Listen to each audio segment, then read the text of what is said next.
single carnation, and a trail of death that no one saw coming. Welcome to Mystery Parlour. I am your host, Axon. I love hearing from you all. Tell me where you're listening from today. Your messages make this mystery come alive. Let's begin. The Flaxborough Horticultural Society's annual flower show was, by common consent, the most decorous spectacle of the summer. It was the kind of event at which one might overhear criticism phrased in murmurs, envy expressed in Latin plant names, and scandal hinted at through the quality of one's sponge cake. The setting, the town's drill hall, borrowed each year from the Territorial Army, lent the affair a whiff of discipline that kept gossip within bounds, or at least within earshot. The long tables, dressed in white calico, were already heavy with dahlias, roses, and sweet peas when the incident occurred. To most observers, it was not immediately dramatic. Indeed, several would later insist they had noticed nothing at all, save that Mrs. Caldecott's floribunda sunrise charm had been moved an inch to the left, and that Mrs. Caldecott herself had gone a most unbecoming shade of grey.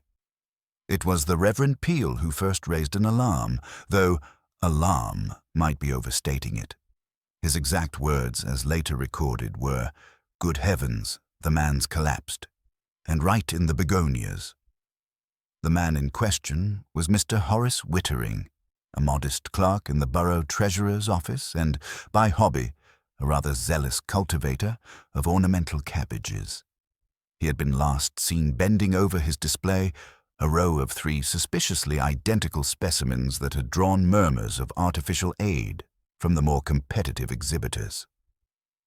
By the time Dr. Hargreaves, summoned from the tea tent, arrived with his stethoscope and a visible sense of reluctance, Wittering was quite beyond earthly horticulture. Dr. Hargreaves, a man of precise habits and almost heroic detachment, removed his hat and made a brief examination. After a moment, he sighed and said, "Heart, I should think, though the expression's rather odd." The expression in question, fixed, faintly surprised, and faintly amused, did not suggest agony so much as the discovery of something unexpected yet mildly diverting. A few whispered that it looked as if Mr. Wittering had seen someone he recognized and wasn't entirely pleased to see. Mrs. Caldecott, who had recovered sufficiently to find a fresh audience, offered an explanation involving overexcitement, the heat, and, of course, nerves. "He was terribly proud of those cabbages," she confided to Miss Teal from the drapery department, "and very secretive about his method.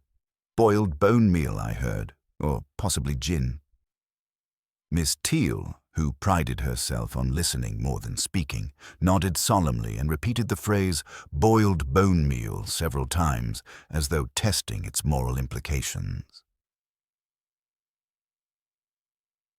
By late afternoon, the Ayat incident had transformed from tragedy into topic. The members of the society, uncertain whether it was more respectful to continue or to adjourn, decided, with an admirable sense of civic duty, to finish judging the remaining entries. It was, as the chairman put it, what Mr. Wittering would have wanted. No one thought to ask whether Mr. Wittering had wanted anything of the sort. Inspector Purbright arrived discreetly, as was his way, in the small police Austin that had seen both better days and better drivers. He had been summoned less because anyone suspected foul play than because it was considered improper for a man to expire publicly without some official acknowledgement. Purbright was a man of gentle manners, with the kind of politeness that unsettled the evasive. His eyes, mild behind their spectacles, had a disconcerting habit of noticing the unimportant. He stood beside the body for a long moment, gazing down as though searching for a misplaced thought. "A pity," he said at last, to no one in particular. "He seems to have come a little early for the results." Sergeant Malley, who had been dispatched to assist, looked perplexed. "You think it was natural, sir?" Purbright tilted his head. "Oh, probably, though nature does, on occasion, enlist assistance." He stooped to inspect the lapel of the dead man's jacket. There, pinned rather precisely, was a single white carnation, fresh, unblemished, and out of place among the soil-streaked exhibitors. Its stem was wrapped not in green tape, as florists would do, but in a narrow band of brown paper torn from what might once have been an envelope. "Interesting choice," murmured Purbright. "You mean the flower, sir?" "Possibly the sender." He straightened up, offering one of his small, dry smiles. Around them, the murmur of polite conversation resumed, swelling into that peculiar hum reserved for English gatherings in which embarrassment and curiosity coexist. As the body was discreetly removed, through the side door, behind a screen borrowed from the dahlias, the Reverend Peel was heard to remark that at least it wasn't during the judging. Miss Teal thought that rather callous, but repeated it anyway. Outside, the late afternoon light lay soft upon the town square. Shopkeepers peered from their doorways, drawn by the sight of the ambulance, and speculated in tones of restrained enthusiasm.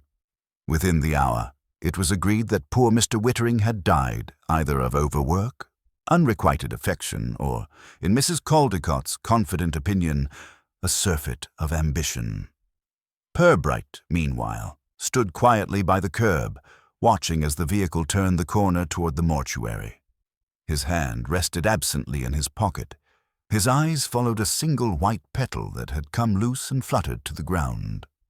"A carnation," he murmured. Now why a carnation?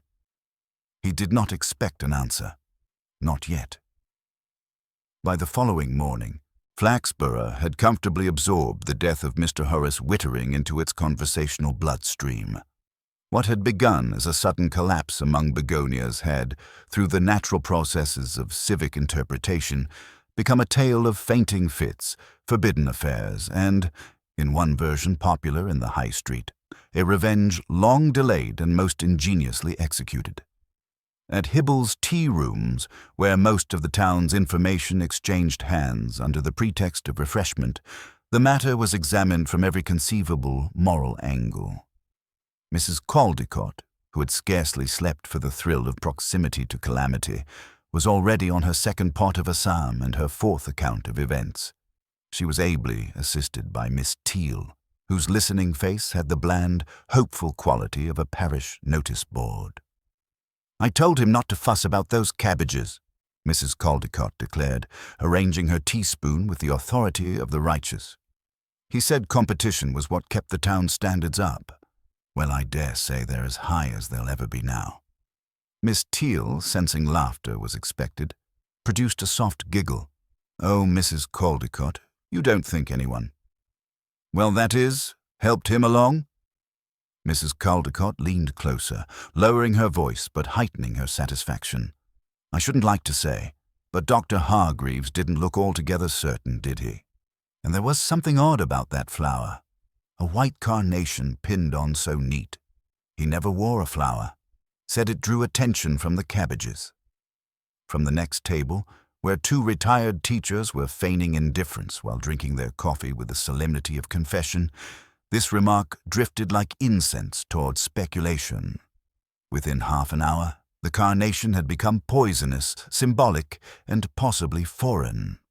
Inspector Purbright, meanwhile, had begun his morning with a leisurely review of paperwork that had grown over years into a small and quietly reproachful mountain.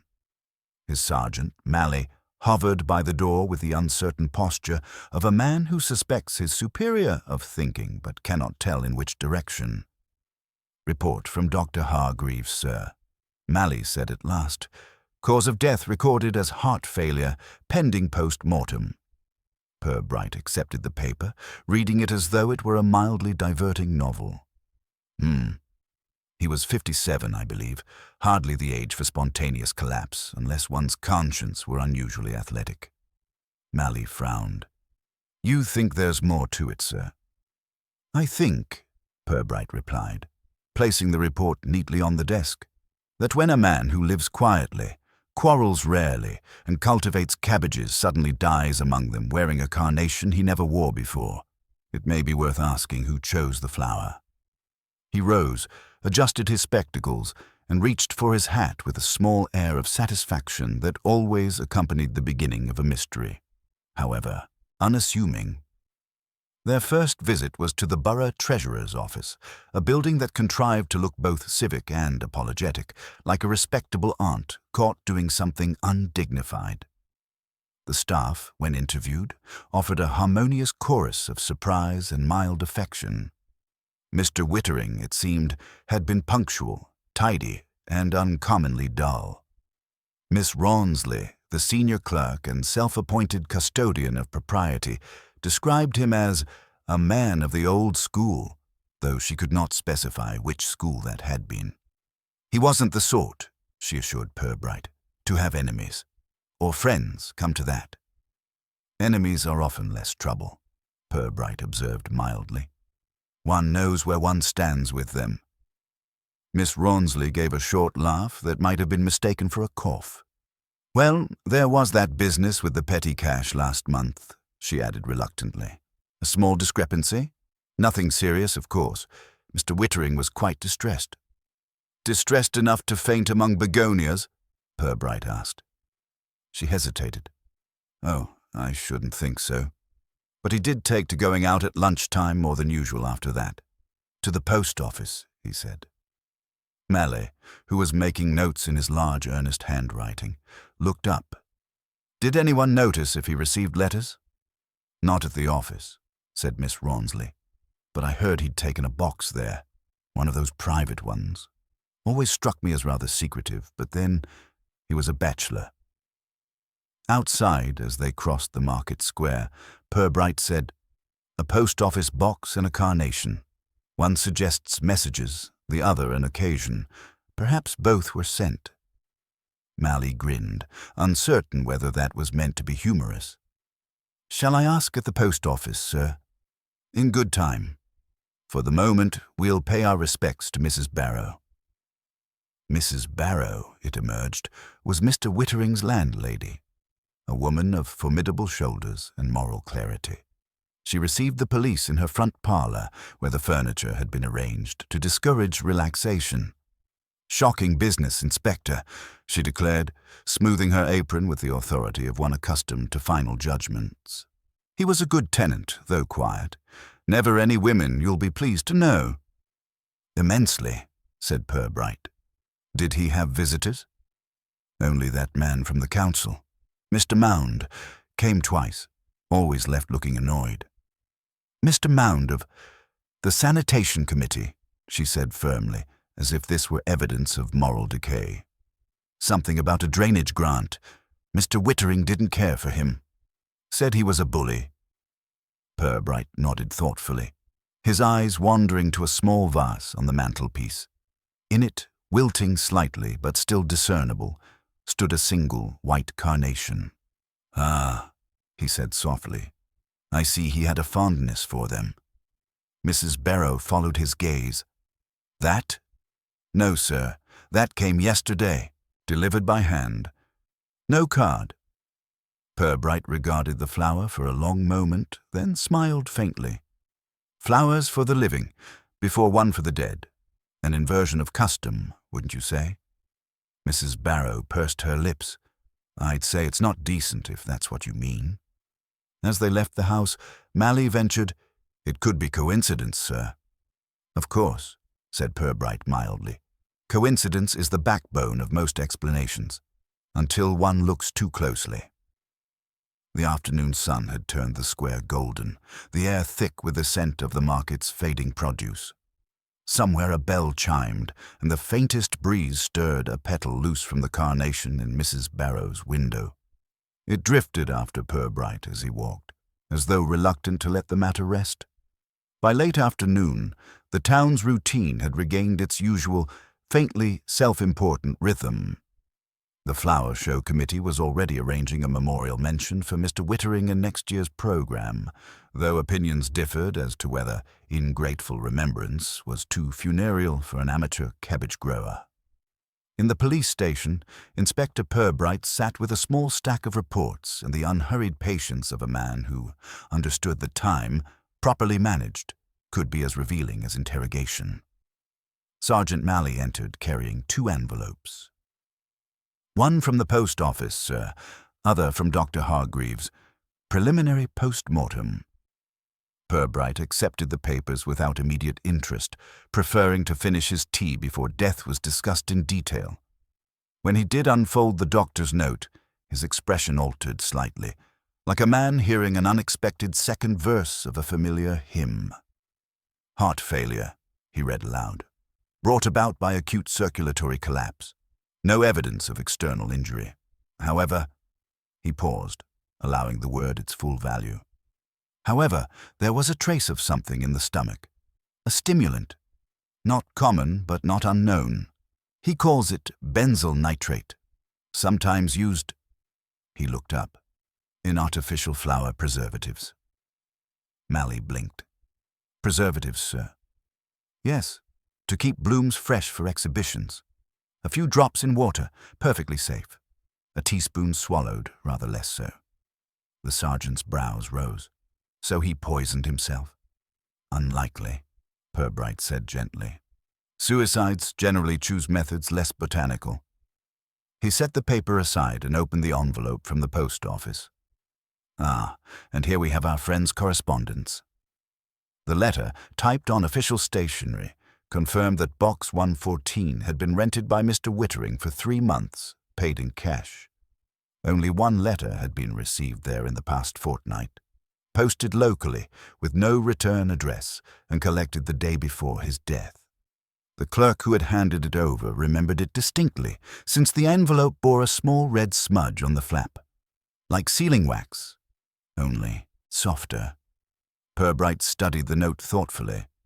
A letter, a carnation, and a death within 24 hours.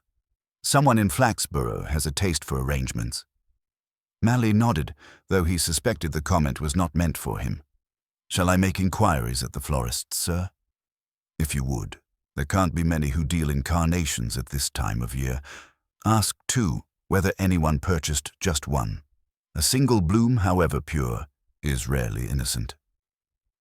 When the sergeant had gone, Purbright remained seated, gazing through the station window toward the square. Beyond the market stalls, the roofs of the town shimmered faintly in the lowering sun, and a slow, contented murmur drifted through the open sash. The sound of people who believed life to be both orderly and knowable. He wondered, not for the first time, at the thinness of that belief. By evening, Mally returned, triumphant in a subdued way.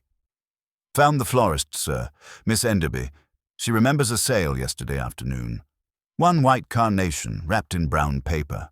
Bought by a woman. Paid cash. Purbright waited. A woman of what description? Middle-aged, she said. Respectable sort. Not local. Possibly from one of the villages. Miss Enderby thought she recognized her face, though from the council offices. Said she came in once to order wreaths for a retirement. That narrows it wonderfully, Purbright murmured. Did she mention the name? Yes, sir. Said she thought it might have been Mrs. Mound. Purbright looked up sharply. The wife of Councillor Mound. That's the one. Husband on the sanitation committee, the same one who visited Wittering, according to Mrs. Barrow. The inspector's expression did not change, but a faint glimmer of amusement stirred at the corner of his mouth. Well, well, it's comforting to know the council maintained such active interest in both drains and the departed. He leaned back in his chair. Let's not rush. Mrs. Mound may merely be a lover of flowers, though her taste seems discriminating. Still, I think we might pay our respects tomorrow. That night, the town lay quiet beneath a soft mist that blurred the lamps into halos. In the small police flat above the station, Purbright sat by the window, pipe in hand, watching the faint movement of shadows along the cobbles. Somewhere, a clock chimed 10, and the inspector's thoughts wandered, not toward crime, but toward character. It had always seemed to him that most wrongdoing in Flaxborough arose less from wickedness than from vanity, the need to appear a little grander, a little cleverer than one's neighbor. Death, when it arrived, often did so as an afterthought to reputation. The following morning brought the promise of rain and a visit to Birchfield Road, where Councillor Mound resided in a house large enough to be ostentatious, but too new to be respectable. Mrs. Mound received the police with an expression of startled decorum, as though a lifetime of civic dinners had not prepared her for uninvited callers. "Oh dear, Inspector, do come in," she said, ushering them into a sitting room decorated in pale pink and small pretensions. "Is it about that dreadful man who died? Horace Wittering, wasn't it? My husband said there'd be talk." "There often is," said Purbright, settling comfortably on the edge of a chair. "You knew Mr. Wittering?" "Oh, only slightly," she replied, hands fluttering like mild applause. "He helped with some council forms once. A tedious business about maintenance grants. Perfectly civil fellow, though rather, well, unpolished." "Yet you sent him a flower," Purbright observed pleasantly. Her fingers froze mid-motion. "A flower? Me?" "Yes, a white carnation, purchased yesterday from Miss Enderby's shop. She recalls you quite distinctly." Mrs. Mound's colour rose, then subsided as she managed a small, brittle laugh. "Good heavens, I do buy flowers, Inspector. I'd quite forgotten. Yes, I did call in for the luncheon table. But I certainly didn't send any to poor Mr. Wittering." Purbright regarded her with benign interest. "Ah. Then perhaps someone used your name. A curious trick, don't you think?" Her eyes darted briefly toward the window where the curtains stirred in the draught. "I really can't imagine why anyone would." "You don't suppose?" She hesitated, as if consulting her conscience and finding it unhelpful. "Well, my husband didn't much care for him. He said Mr. Wittering had been awkward about figures, threatening to report something to the borough accountant." "Silly, really." "I dare say," said Purbright softly. "Figures can be so easily misunderstood."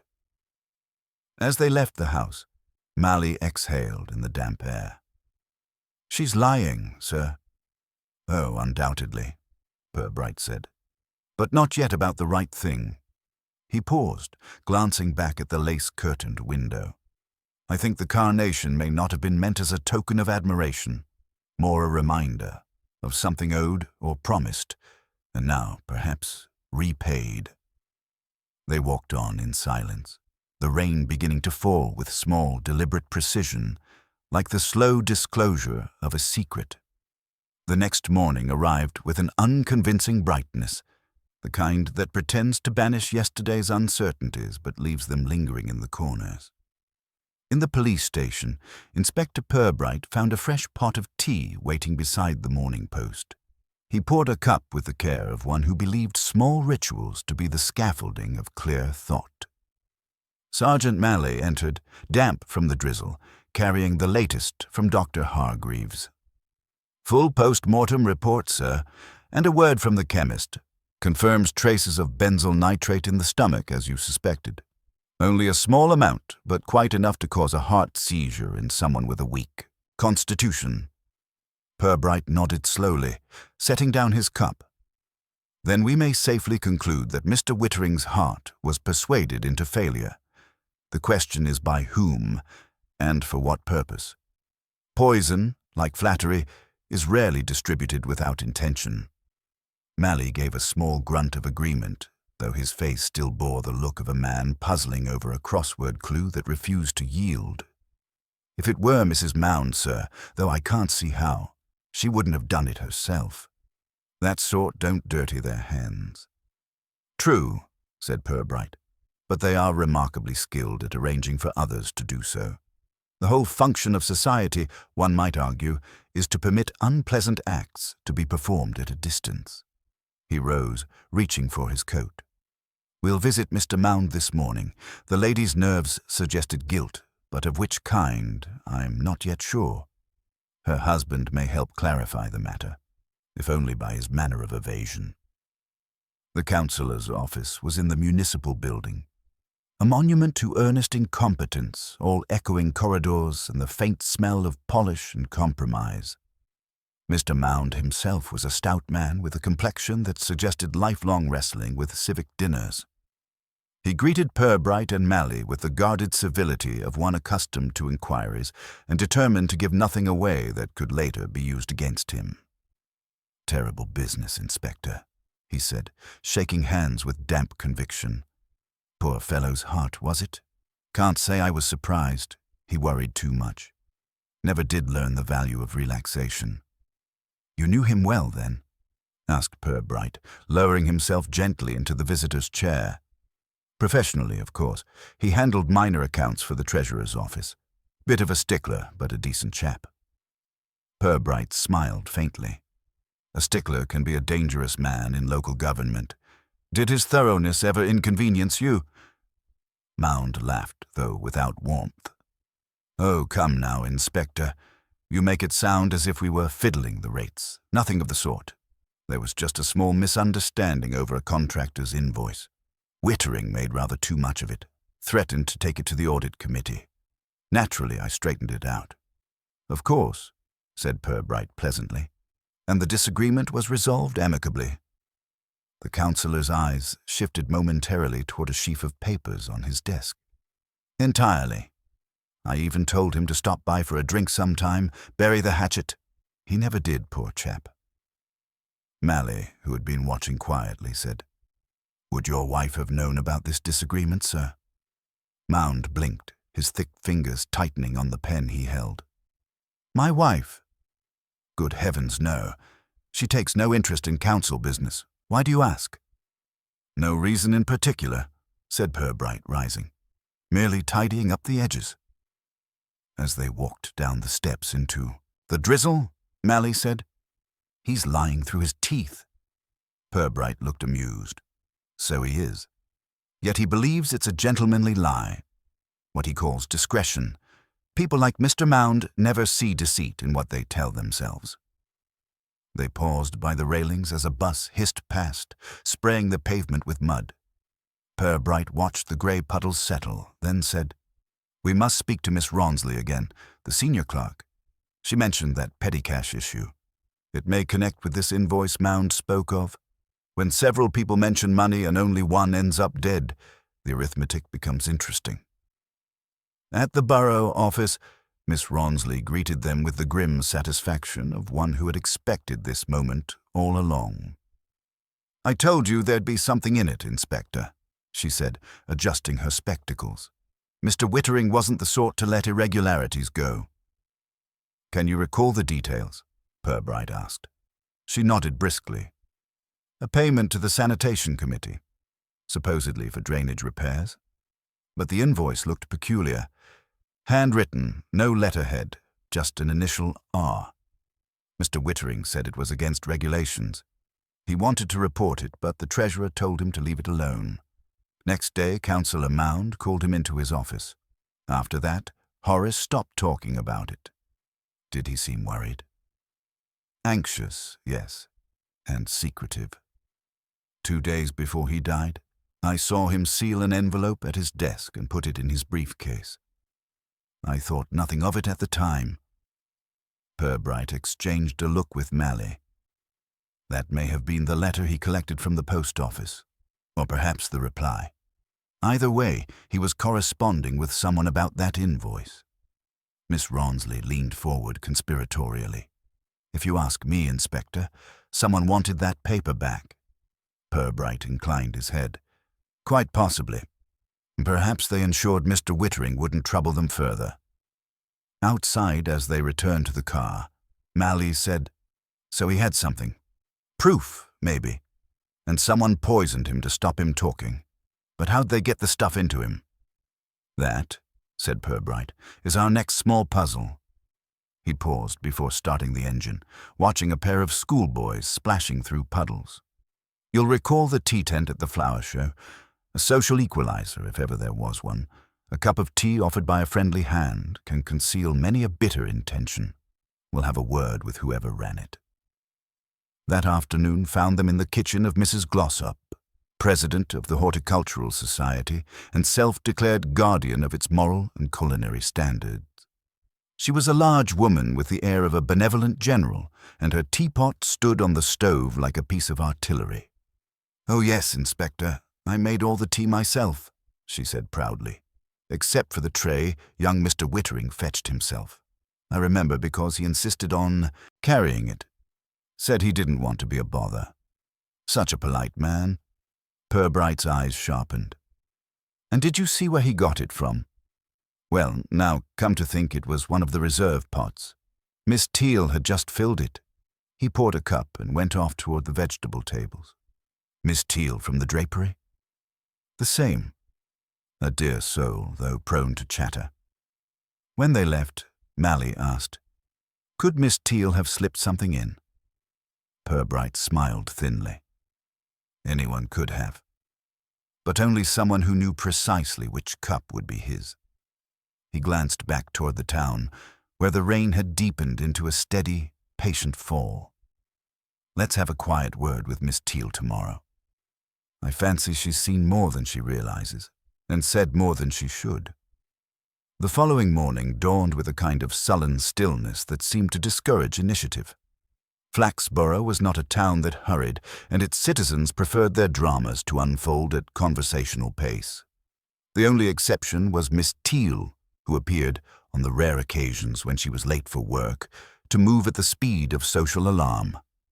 It was to her small, lavender-scented flat above the drapery department that Inspector Purbright and Sergeant Mally directed their first call. Miss Teal received them with a mixture of pride and fluster, both sharpened by the sudden distinction of being visited by the police. She ushered them into a narrow sitting room filled with artificial flowers, lace antimacassars, and the faint, persistent smell of violets. "Oh, Inspector, I was expecting you," she said, clasping her hands with tragic anticipation. "Everyone says you'd come sooner or later, though I do hope it isn't about anything unpleasant." "Only routine inquiries," Purbright replied mildly, his eyes scanning the room with polite curiosity. "You helped with the refreshments at the flower show, I believe?" "Yes, indeed," she said. "Mrs. Glossop put me in charge of the auxiliary table, though I dare say I was more hindrance than help. I do like things just so, you see, and people were forever stirring the pots with the wrong spoons." Purbright nodded, as though he fully understood the gravity of such offences. "You were serving tea when Mr. Wittering came by?"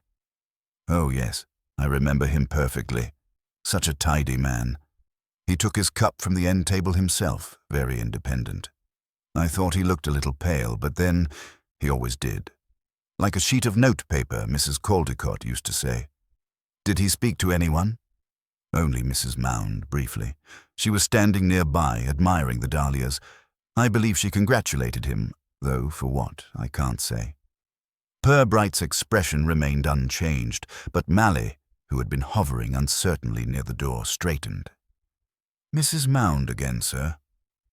"Quite," Purbright murmured. "Miss Teal, you didn't notice whether Mrs. Mound handled Mr. Wittering's cup or plate?" Miss Teal hesitated, her fingers worrying the hem of a lace cushion. "Well, now you mention it. She did move something on the tray, but I thought it was just to make room for her handbag. She has those large ones, like travelling cases. Awfully impractical for standing up." "Indeed," said Purbright. "And after that?" "He thanked her, I think. Then he walked off toward the vegetable exhibits. A few minutes later, someone said he'd fallen. Poor man, it was all so sudden." Purbright inclined his head, thanking her, and rose. "You've been very helpful, Miss Teal. I dare say that recollection will be of interest." As they stepped out into the street, Mally said, "If she's right, sir, Mrs. Mound could have done it there and then. Dropped something in while his back was turned." "Yes," said Purbright, "though the opportunity is not the same as the impulse. One must always ask which came first." They walked toward the station through a fine drizzle that made the cobbles gleam like pewter. The market square was quieter than usual, its gossip temporarily spent. Only Mrs. Caldecott, stationed near the greengrocer's window, maintained vigilance, scanning passers-by with the authority of someone who expected wickedness to announce itself. By midday, Purbright had decided on a visit to Dr. Hargreaves. The post-mortem, though helpful, had left him curious about certain details, the precise quantity of poison, for instance, and whether it could have been concealed in tea without altering the taste. The doctor, as always, received him with the weary courtesy of one whose afternoons were designed for golf, not detection. "Tea, you say?" Hargreaves repeated, frowning at the inspector over his spectacles. "Perfectly possible. Benzyl nitrate has a faintly sweet odor, easily masked by sugar. A small amount, say a teaspoon, would act within minutes. A few heart palpitations, dizziness, and then collapse." "Very tidy." Purbright smiled faintly.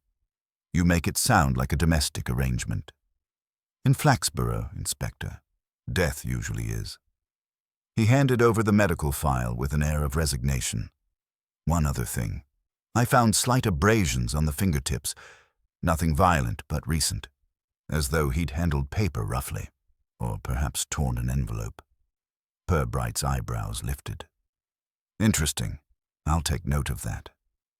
Outside he lingered on the pavement, gazing down the quiet street. A torn envelope, a poison disguised as sweetness, a woman with a reason to silence gossip, and a husband with a secret best left buried. The pattern, though incomplete, was beginning to assume its shape. That evening, Purbright made a point of calling at the Mound's residence once more, ostensibly to clarify a minor discrepancy. Mrs. Mound received him alone, her composure thinner than before. The curtains were half drawn, though it was still light, and a faint scent of carnations hung in the air. Fresh ones in a glass bowl by the window. "I hope this isn't about those silly rumors," she said, her voice brittle. "People do talk. I assure you I had nothing whatever to do with poor Mr. Wittering's, his misfortune." Purbright inclined his head. "Rumors are very industrious, Mrs. Mound. They tend to travel faster than proof." She gave a nervous laugh. "Then you're not here to accuse me?" "Accuse? Certainly not. I came only to return this." He produced from his coat pocket a small folded paper. "It was found near the tea tent. I wondered if it might be yours." She took it mechanically, eyes flicking down. It was an envelope, torn across the flap, faintly stained with red wax. For a fraction of a second, her face betrayed something. Recognition, fear, or perhaps both. Then she said quickly, "No, not mine. I've never seen it before." "Ah," Purbright said softly, accepting it back. "Strange how paper remembers what people forget. Good evening, Mrs. Mound." He turned to leave, but as he reached the gate, he heard the unmistakable sound of a sob cut short. More irritation than sorrow. When he rejoined Mally at the corner, the sergeant asked, "No luck, sir?" "On the contrary," said Purbright. "She's just told me far more than she intended. Guilt never lies comfortably in a well-furnished house." Mally looked puzzled. "So it was her, then?" "Possibly," Purbright murmured, glancing back toward the house. "But the motive feels heavier than vanity. There's something else, something she's protecting. I suspect we shall find it has less to do with Mr. Wittering's death and more with what he was about to reveal." He walked on, the evening light fading into amber behind him. "Tomorrow, Mally, we shall see what secrets a torn envelope can still whisper. I fancy it may yet have quite a story to tell." The following day began with a sort of dull, pewter sky that seemed to promise rain but never quite delivered. Flaxborough, resigned to drizzle as a local condition rather than weather, went about its business with umbrellas half open, gossip fully so. Inspector Purbright, however, appeared unusually cheerful as he entered his office, humming tunelessly while arranging his papers. Sergeant Mally, who had long since abandoned the hope of predicting his superior's moods, merely watched in patient confusion. Purbright glanced up, eyes twinkling faintly. "I've been thinking, Mally, about envelopes. Most people tear them open carelessly, yet Mr. Wittering's fingertips were abraded, as though the act had significance. It suggests either anxiety or secrecy. In either case, one wonders what he expected to find inside. The missing letter from the post office box, sir? Precisely. We know he collected it the day before he died. Dr. Hargreaves found traces of wax on his fingers, perhaps from sealing or unsealing something. I think we might profit from examining the contents of his desk at the treasurer's office. An hour later, the two men stood before a modest roll-top desk that smelled faintly of furniture polish and melancholy. Miss Rawnsley, who had been persuaded to unlock it, hovered like a chaperone. I tidied it after the incident, she said primly. But I didn't destroy anything.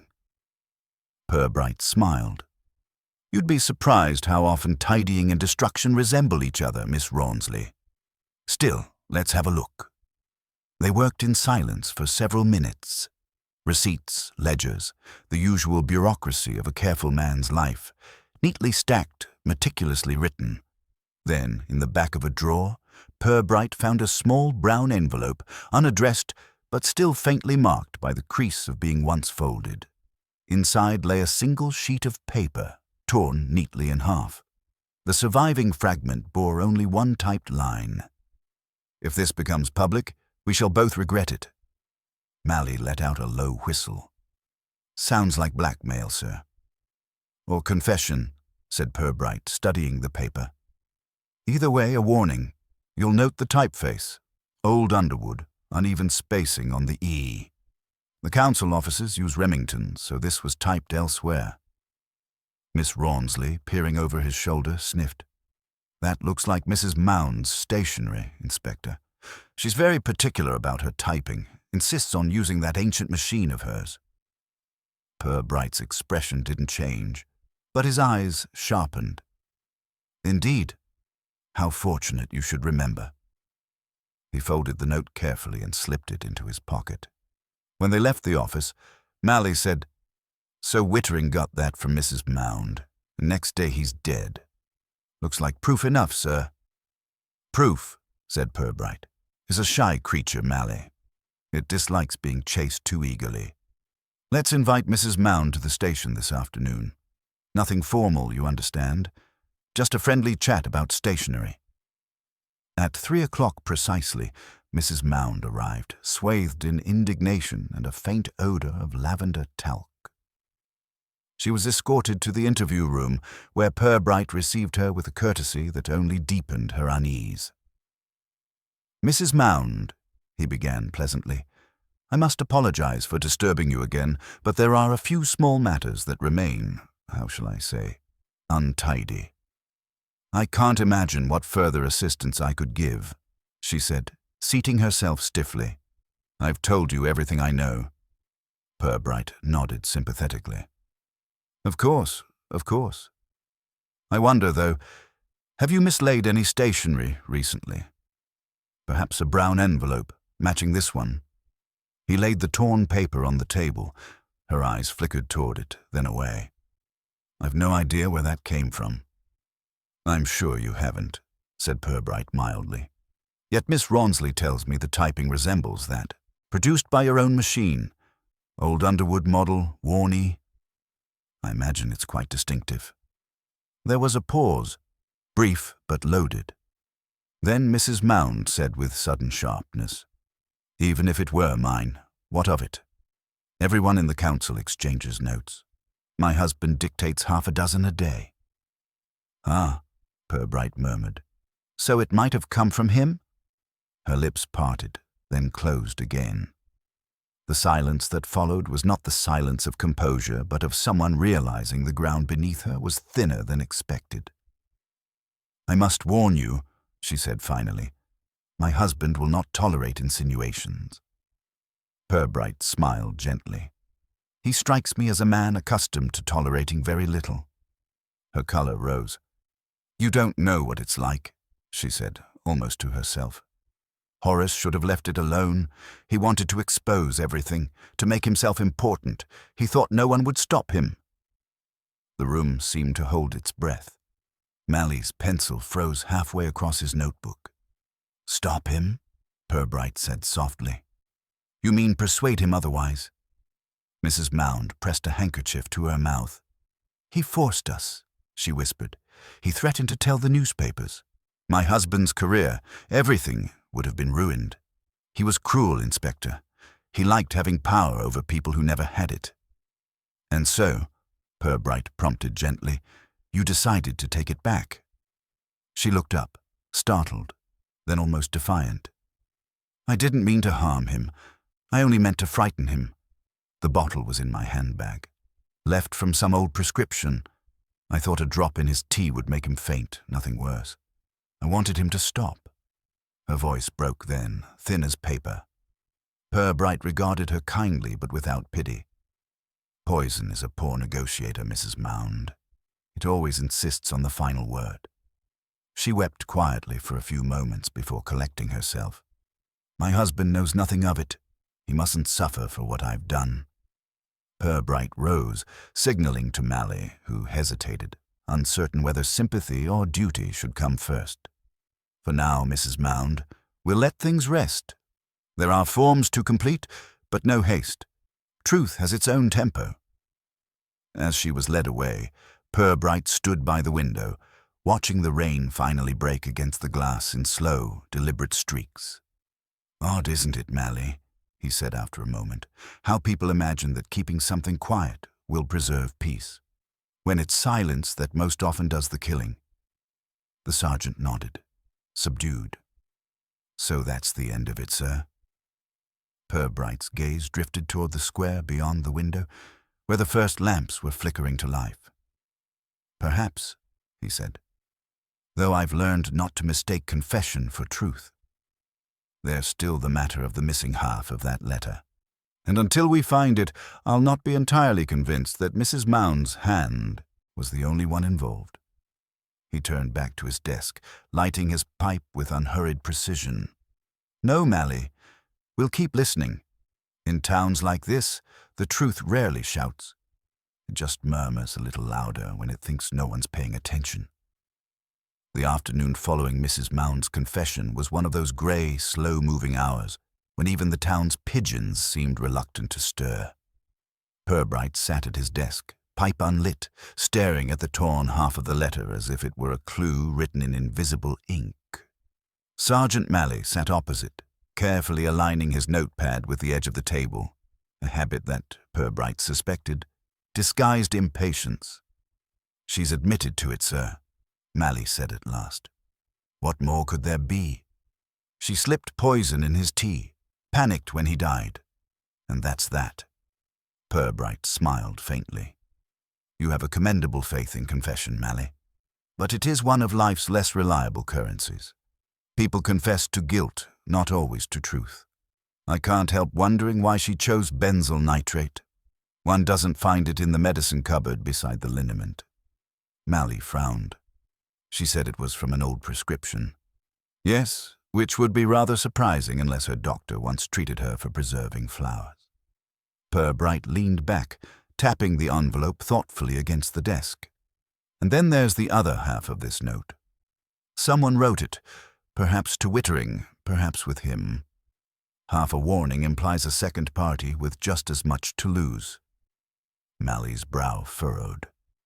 "You think her husband was involved after all?" "I think Mr. Mound has had his hand in more municipal pies than would be good for digestion, but guilt, like pastry, is best tested gently." A soft knock interrupted them. Constable Blake appeared in the doorway, hat in hand. "Beg pardon, sir, but a Mr. Rex Mound's downstairs. Says he'd like a word. Private, if possible." Purbright's expression did not alter, but a flicker of interest passed behind his spectacles. "How obliging. Show him up, Blake, and have the kettle filled again. These conversations always seem to dry the throat." When the councillor entered, he was visibly unsettled, his usually florid complexion drained to a bureaucratic beige. "Inspector, I came the moment I heard. My wife's been here." "She has," Purbright said pleasantly. "She was most forthcoming." Mound's eyes darted to the desk. "Then you know she's unwell, highly strung. She imagines things, builds them up. I thought I'd better make sure you understand before she..." before she says anything foolish. Purbright gestured to a chair. You're wise to take an interest, counsellor. I gather there was some correspondence between yourself and Mr. Wittering concerning the sanitation grant. Mound sat down heavily. Oh, that business again. The man was mistaken, that's all. He misread the accounts and thought something underhand was going on. I tried to reason with him, but he wouldn't listen. Threatened to go to the press, the silly little clerk. I suppose my wife overheard us arguing. She always assumes the worst. Purbright folded his hands. Did you ever write to him, Mr. Mound? Perhaps to smooth things over? Write? No, certainly not. I spoke to him, man to man. He hesitated, eyes narrowing. You don't believe that nonsense about the letter, do you? Purbright regarded him mildly. I make a habit of believing everything until it proves too inconvenient. But you see, we found half of a note, typed on your wife's machine, warning Wittering that if this becomes public, we shall both regret it. I can't help wondering who the "we" referred to. Mound's jaw tightened. My wife writes all sorts of things, notes for committee meetings, reminders, drafts of letters I dictate. You can't attach importance to every scrap. True, said Purbright, though most scraps don't end up beside a dead man's belongings. Tell me, did you know he had rented a private box at the post office? Mound blinked. No, why should I? Perhaps to receive a letter you wouldn't want seen at the office. For a moment, the counsellor's bluster faltered. Then, recovering, he said, Inspector, I know what you're hinting at. But whatever that man got himself mixed up in, I had nothing to do with his death. You can't think I'd risk my career over a few missing pounds from the drainage fund. Purbright smiled almost kindly. People have risked far more for less tidy sums, Mr. Mound. But no, I don't think you meant him to die. I do think, however, that you left him frightened enough to seek insurance in the form of that letter. And when he did, someone, perhaps not you, decided the matter needed tidying. Mound rose abruptly. This is absurd. I won't sit here and be insulted. As you wish, Purbright said, rising as well. But before you go, perhaps you could confirm one small point. Your wife's handbag, the large one. Was it in her possession on the day of the flower show? Yes, Mound said irritably. She never goes anywhere without it.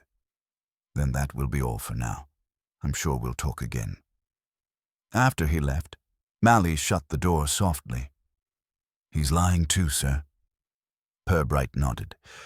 Yes, though his lies have the curious quality of a man trying to protect someone else rather than himself. He relit his pipe, drawing on it thoughtfully.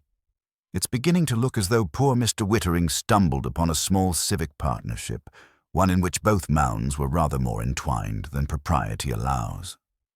That evening, as twilight folded itself across the town, Purbright took a slow walk past the Mounds' residence.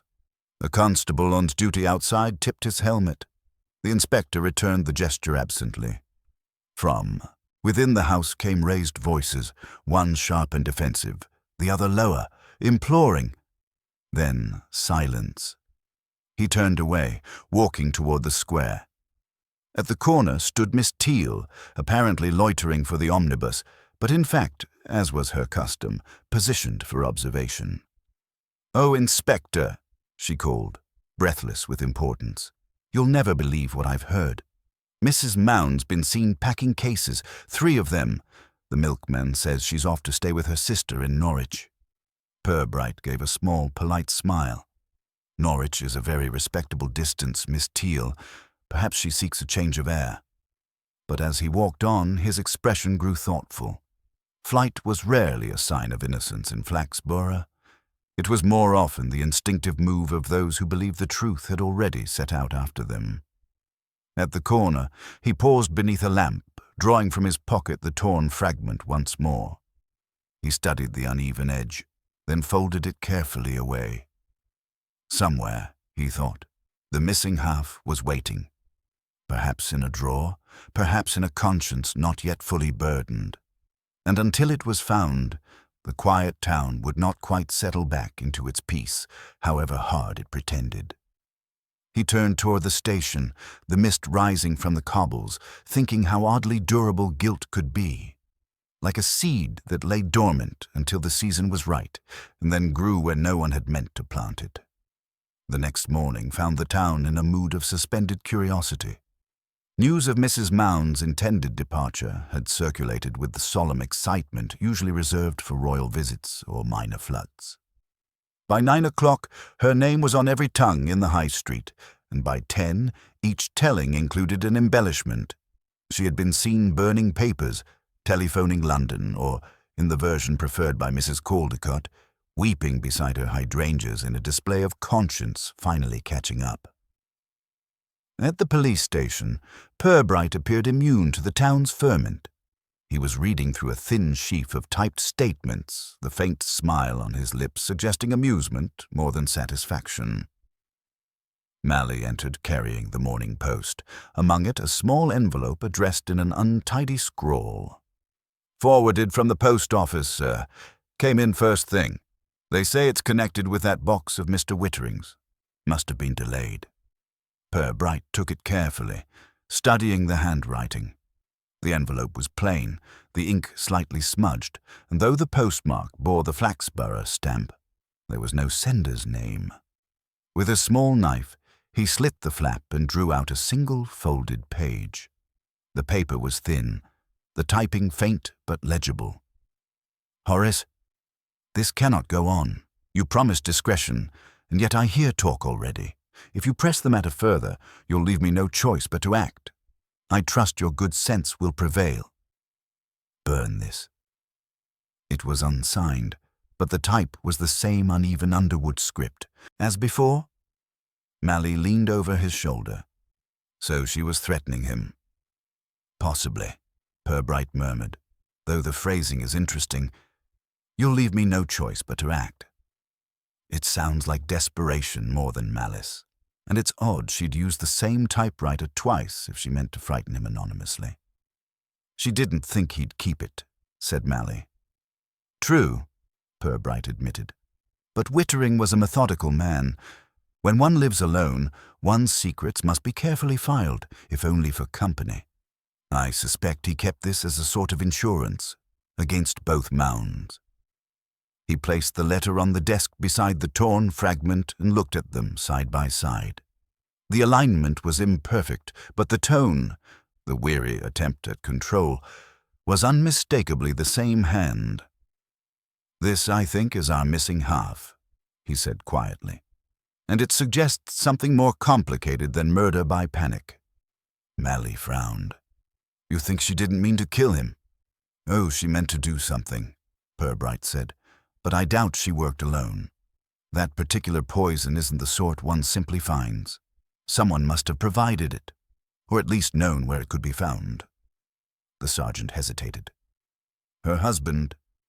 Purbright's smile returned, faint and thoughtful. "I've found that shared guilt has a curious domestic quality, Mally. It binds people tighter than love and lasts twice as long. Let's go and see if our counselor's bonds are beginning to strain." They found Mr. Mound in his study, pacing before the fireplace with an air of grievance only loosely concealing anxiety. When Purbright entered, he turned sharply, his tone a blend of forced authority and wounded pride. "If you've come to arrest my wife, Inspector, you'll find she's gone. I won't have her harassed any further. She's unwell." Purbright regarded him mildly. "Unwell, yes, but her health might improve if certain burdens were removed from her conscience." Mound's face darkened. "She's told you nonsense, hasn't she? I warned her to hold her tongue. You people twist words until they sound like crimes." "I'm rather more interested in the twisting of figures," Purbright replied softly, "particularly those attached to the sanitation grant. Your wife said you were in danger of exposure. Mr. Wittering was prepared to report the irregularity." "That's rubbish," Mound snapped, though his voice cracked. "It was a clerical matter. He misread the vouchers." Purbright produced the letter, holding it delicately between two fingers. A clerical matter seldom inspires this sort of correspondence. Mound's eyes fixed on it, the color draining from his cheeks. "Where did you get that?" "From Mr. Wittering's private box. You see, he didn't burn it, as advised. He was keeping it, rather wisely, I think, as a guarantee of his safety." The councillor's hands trembled as he sank into his chair. "He said he'd ruin me," he muttered. "Said he had proof, the invoice, the withdrawals, everything. I begged him to be reasonable. But he wouldn't listen." "And your wife?" Purbright asked gently. "She heard us arguing one evening. I told her everything just to stop her questions. She was terrified. She said she'd speak to him herself, appeal to his better nature." He laughed bitterly. He had none. She came home shaking. I thought that was the end of it. Then the next day, God help me, he was dead. There was silence. Only the faint tick of the mantel clock broke it. "You didn't ask her how," Purbright said at last. Mound looked up, eyes hollow. "I didn't need to. She said she only wanted to frighten him. That was enough. I made sure the papers were destroyed, or so I thought." Purbright inclined his head. "A husband's instinct to protect can be remarkably selective. You shielded her from suspicion by saying nothing, and in doing so ensured she bore the whole blame. Rather gallant in its way." The councillor stared at him, breathing heavily. "What happens now?" "That," said Purbright, "depends on the coroner and on what you're prepared to tell him about your civic dealings. The truth, though tedious, does occasionally lighten a sentence." When they left, Mally exhaled in relief. "So it's all out now, sir. Both of them. She poisoned him to save her husband. He covered for her to save himself." "Symmetry, Mally," Purbright said. "Always a comfort in messy affairs." He paused, glancing up at the sky where the clouds were thinning to a pale, hesitant blue. "Yet I can't help feeling sorry for them.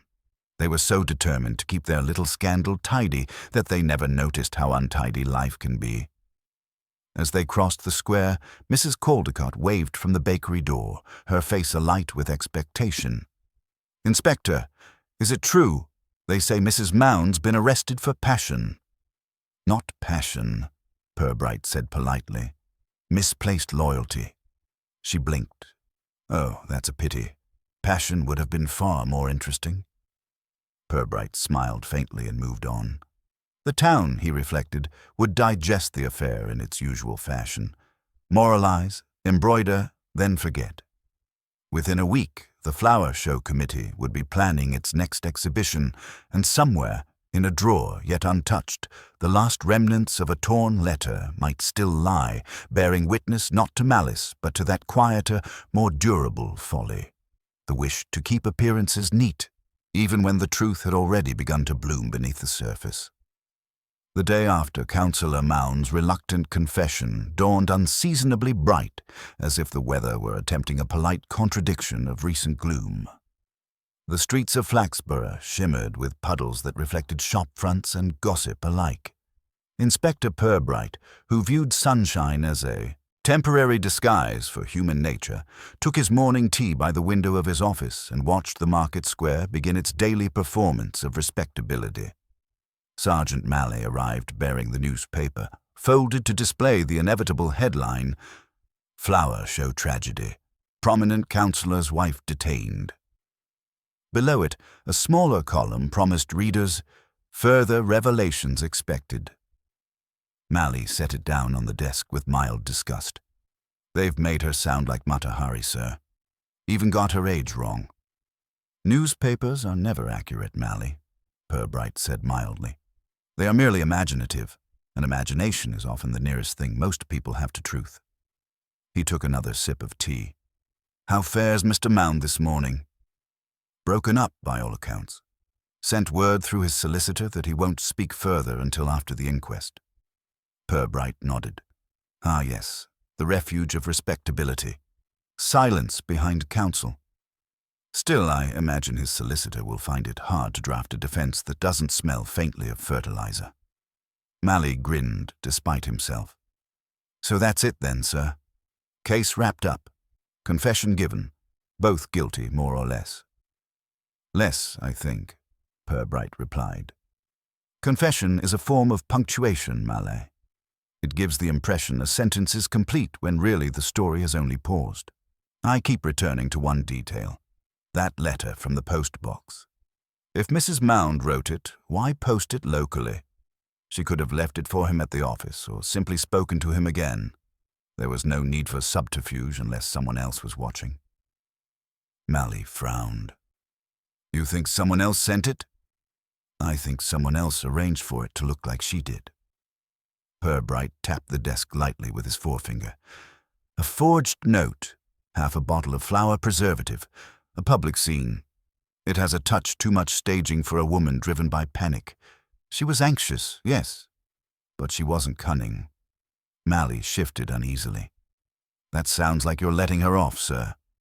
Not at all, Purbright said, only suggesting she played a part written for her. He rose, pacing to the filing cabinet where he retrieved a folder marked Wittering, Personal Effects.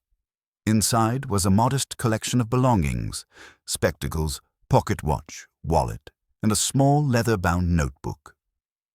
This, he said, holding it up, was found in his coat. We glanced through it earlier, but I want to look again. Sometimes it's the dullest pages that do the talking. They turned the pages together. Most contained notes on cabbages and municipal gardening, fertilizer ratios, soil acidity, rainfall. But near the back, between entries on seed orders, was a list of initials followed by amounts. RM, $40, WH, $25, JC, $30. RM must be Rex Mound, Malay said. But who are the others? WH, Purbright mused. Possibly Wilson from the Housing Committee. JC, perhaps Councillor Creedy. All familiar names and all recently supportive of Mound's drainage proposal.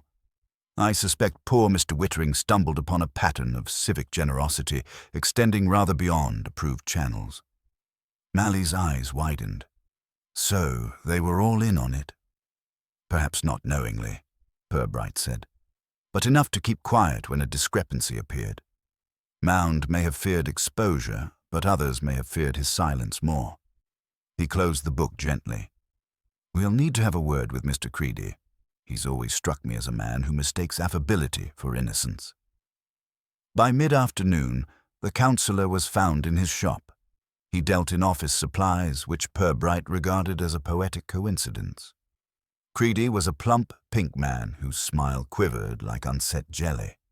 He greeted the inspector with forced heartiness. Ah, Inspector Purbright, awful business, that flower show affair. Dreadful for the town's image. Yes, said Purbright, but excellent for the newspapers.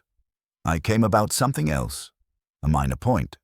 Mr. Wittering's accounts show a small payment authorized by you last month, connected to the sanitation grant. Routine, I'm sure. Creedy's face took on the brittle brightness of alarm concealed beneath manners. Quite routine, yes. Just an adjustment, clerical really. The treasurer approved it. Indeed, Purbright murmured, though Mr. Wittering seemed to think otherwise. Did he ever speak to you about it? Good heavens, no. Why would he? Oh, perhaps because he kept your initials in a little notebook next to a figure that coincides rather neatly with the adjustment in question. Creedy blinked, mouth opening slightly before he closed it again. That's ridiculous. Some mistake. Purbright smiled faintly. Of course. Mistakes happen, but it does seem curious that Mr. Wittering should die just as those mistakes were about to reach the audit committee. The councillor's hand twitched toward a pencil on the counter, then dropped it. You're not suggesting... I suggest nothing, said Purbright kindly. I merely collect suggestions. They have a habit of arranging themselves like flowers in a vase, if one waits long enough. He left Creedy looking distinctly wilted. Outside, the clouds were gathering again, heavy and metallic. The first drops of rain began to fall as Purbright and Mally reached the car. Do you believe he's involved, sir? Mally asked. Not directly, said Purbright. But he's frightened, which is almost as useful. Fear loosens tongues faster than guilt. He lit his pipe and watched the smoke curl upward in slow spirals. The question now is whether Wittering's death was meant as punishment or as warning. As they drove back toward the station, the wind rose, carrying with it the scent of wet leaves and the faint chime of shop bells closing early against the storm. Purbright said nothing, lost in thought. When they reached the square, he looked toward the post office, its windows darkening in the rain. "Tomorrow, Mally," he said quietly, "we'll go through every record from that rented box. Someone other than Wittering must have had access, and I have a suspicion we'll find another key in circulation. Perhaps then we'll know who posted that letter, and whether Mrs. Mound was ever meant to be the author at all." Melly nodded, sensing that the case, far from concluded, had just deepened again. The rain thickened into a curtain, blurring the town into shifting shadows, and somewhere behind those glistening facades, the final truth waited, patient as the inspector himself, biding its time until someone at last called it by name. The next morning broke under a low, pearly sky, the kind that seemed to press upon the roofs and keep even the church bells subdued. Purbright arrived at the station earlier than usual, bringing with him the faint scent of rain-soaked hedgerow and the habitual air of quiet purpose. The town was still stirring itself awake when he and Sergeant Malley set out once more for the post office, their conversation carried in fragments between the measured rhythm of their footsteps. The clerk on duty, a thin young man with an expression of mild and perpetual apology, looked up from his ledger as they entered. "Ah, Inspector, I've been expecting you. You asked about that box. Mr. Wittering's, wasn't it? There's something you might want to see." He disappeared into the back room and returned with a small metal tray on which lay a key and a folded slip of paper. "We found this in the deposit drawer when we were balancing accounts last night. Must have been there a while. It's the duplicate key, signed out about 3 weeks ago by someone named Creedy." Purbright's brows lifted by a fraction. "Councillor Creedy?"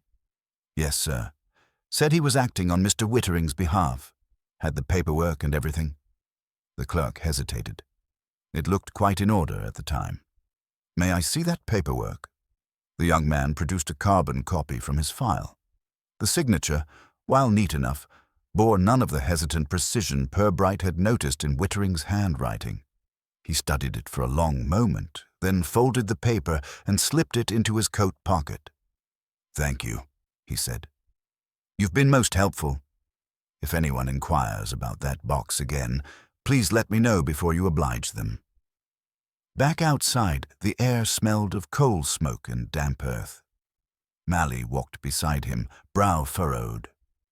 "So Creedy had a key. He could have sent those letters himself. Made it look like they came from Mrs. Mound." "Indeed," Purbright said. "And that would serve 2 purposes. First, it would alarm Wittering, make him less cautious. Second, it would tie the evidence neatly to the Mounds if anything went wrong. A convenient scapegoat, and a respectable one." They reached the car and sat for a moment in thoughtful silence. "We'll pay another visit to Councillor Creedy," Purbright said at last. "He may find it difficult to explain how his signature attached itself to that document without his knowledge." They found him at home this time, in a narrow house whose lace curtains trembled faintly as if nervous of being caught looking out. Creedy answered the door himself, still in his dressing gown. "Inspector," he exclaimed with feigned surprise, "I'd have offered you tea if I'd known. You'll have the chance shortly," Purbright said mildly, stepping inside. The hallway smelled faintly of ink and damp paper. "I'm afraid this isn't a social call. You were kind enough yesterday to assure me your dealings with Mr. Wittering were entirely above board." Creedy blinked rapidly. "Of course they were. Entirely." "Splendid," Purbright said, producing the form from his pocket. "Then you'll be able to help me with this. Your signature appears here, authorizing the withdrawal of a duplicate key to Mr. Wittering's post office box." Creedy stared at the paper as if it had materialized from thin air. His mouth opened once, closed, then opened again on a breathless laugh. "That's absurd. I never signed anything of the sort." I hardly knew the man." "Then you'll have no objection to us comparing this with your council records," Purbright said. The colour drained from Creedy's face. "You've no right." "Oh, but we do," Purbright replied, the softness of his tone sharpening ever so slightly. "Forgery, councillor, is rather like embroidery. It's always the detail that gives it away. I'd wager whoever forged this had seen your signature often enough to copy the flourish, but not enough to notice that you dot your I with a downward stroke, not an upward one. Curious little oversight."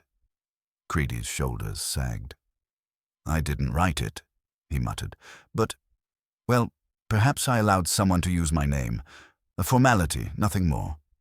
I didn't think it would matter." "Who asked you?" He hesitated, eyes darting toward the sitting-room door as though the answer might be hiding there. "Rex Mound," he said at last. "He said it was all perfectly proper. Wittering wanted some correspondence delivered discreetly, something to do with a civic appeal. I was only doing a favor." Purbright regarded him with the mild expression that usually preceded trouble. "And the payment you authorized to the sanitation account, was that another favor?" Creedy's mouth tightened. "You make it sound so sordid. These things are complicated." "Indeed," Purbright said, "but not as complicated as murder." The word hung in the air like a cold draught. Creedy swallowed audibly. "I didn't kill him. I never even saw the man after that. If Mound used that box, it's nothing to do with me." "Quite," Purbright said, pocketing the document again. "You've been most illuminating, councillor. I suggest you rest before the inquest. It's likely to be quite tiring." As they stepped out into the street, Mally gave a low whistle. "So Mound forged the signature, used the key, sent those letters, and framed his wife to finish the job. That's as neat as it gets, sir." "Neatness," said Purbright, "is not a natural state in human affairs. It's usually the result of tidying up after oneself rather too thoroughly." He looked down the street, where the smoke from chimneys drifted lazily above the rooftops. "I think Councillor Mound had a larger plan than simply silencing Wittering. He meant to close the matter permanently, by every definition of the word. But he made one mistake." "What's that?" Mally asked. "He underestimated the power of paper," Purbright said. "Letters, receipts, invoices. They're terribly loyal things. They don't forget who wrote them, even when people try to." By the time they reached the station, the rain had begun again. Soft, persistent, cleansing. Purbright stood at the window, watching the drops race down the glass in crooked lines. "Tomorrow we'll visit the Mound house once more," he said quietly. "I'd like to see what remains in his study drawers. I have a feeling there's one letter still waiting to be opened, and it may not be addressed to Mr. Wittering at all." Mally, who had learned to trust such feelings, merely nodded. The inspector's calm had the weight of inevitability about it, as though the final act were already written and merely waiting for the curtain to rise. Outside, the town settled into evening once more, its windows glowing faintly against the rain, unaware that the peace it cherished so deeply rested on a truth about to surface, slowly and with the quiet precision of Inspector Purbright himself. By the following afternoon, the rain had lifted, leaving Flaxborough rinsed and gleaming, its cobblestones bright with deceptive innocence. A faint breeze carried the smell of wet stone and new beginnings, though Inspector Purbright was not inclined to trust either. He and Sergeant Mally arrived once again at the Mound residence, that square, self-conscious house on Birchfield Road whose curtains seemed permanently half-drawn against embarrassment. Rex Mound received them with an air of resignation, like a man who had been expecting a dentist rather than a policeman. His manner was subdued but guarded, the pomp of civic authority drained away, leaving something more raw and ordinary beneath. "I suppose you've come to tell me it's all over," he said flatly. "Almost," Purbright replied, removing his hat. "We've a few small pieces still to fit. I dislike loose ends. They have an unwholesome habit of fraying.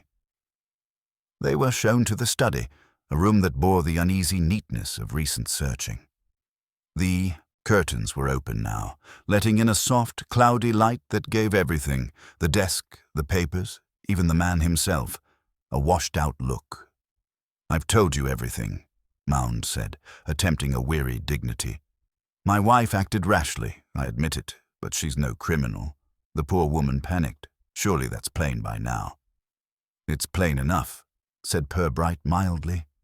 "Though it does leave one wondering, Mr. Mound, why you went to the trouble of obtaining a duplicate key to Mr. Wittering's post office box." The councillor's jaw stiffened. "What nonsense is this?" "Ah," Purbright continued, his tone almost conversational, "and why you forged Councillor Creedy's signature to do it. You see, it was all very carefully done. You even typed the threatening letter on your wife's machine, which was clever. It ensured that, should the matter ever come to light, the trail would lead straight to her. A tidy bit of planning, really. I almost admire it." Mound had gone very still. "You've no proof," he said hoarsely. Purbright smiled faintly. "But I have, you know. Creedy, when pressed, proved unexpectedly helpful. And then there's the matter of the second letter, the one you never sent. It was among your papers, half-finished, still in the typewriter." He reached into his coat and produced a folded sheet. Mound's eyes fixed on it as though it might detonate. "It begins," Purbright read softly, "to whom it may concern. By the time you read this, the whole unfortunate business will have been resolved.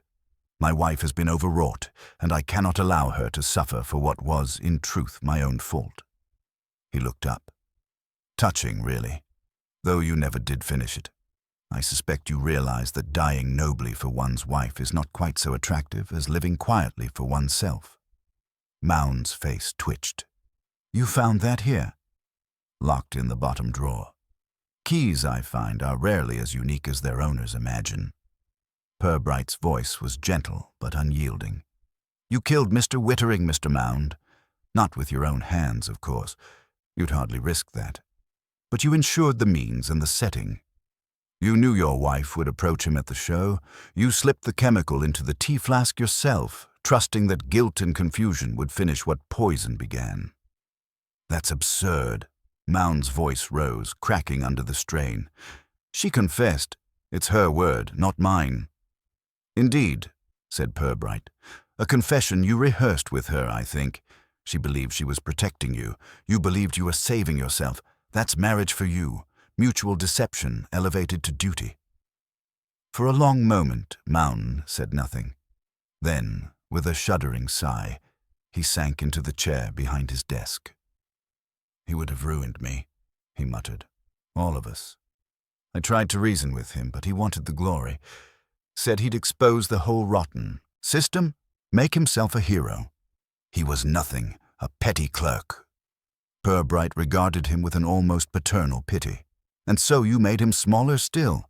Dead men seldom achieve heroism in Flaxborough, only curiosity." The councillor gave a bitter laugh. "You think the town will thank you for this? They'll wring their hands for a week and then re-elect another fool just like me. Nothing changes here, Inspector." Purbright's gaze drifted toward the window, where the branches of a rain-laden elm trembled against the sky. "That may be true," he said quietly. "But sometimes it's enough to remind people that truth, however inconvenient, still exists." He nodded to Mally, who stepped forward and spoke the formal words of arrest. Mound didn't resist.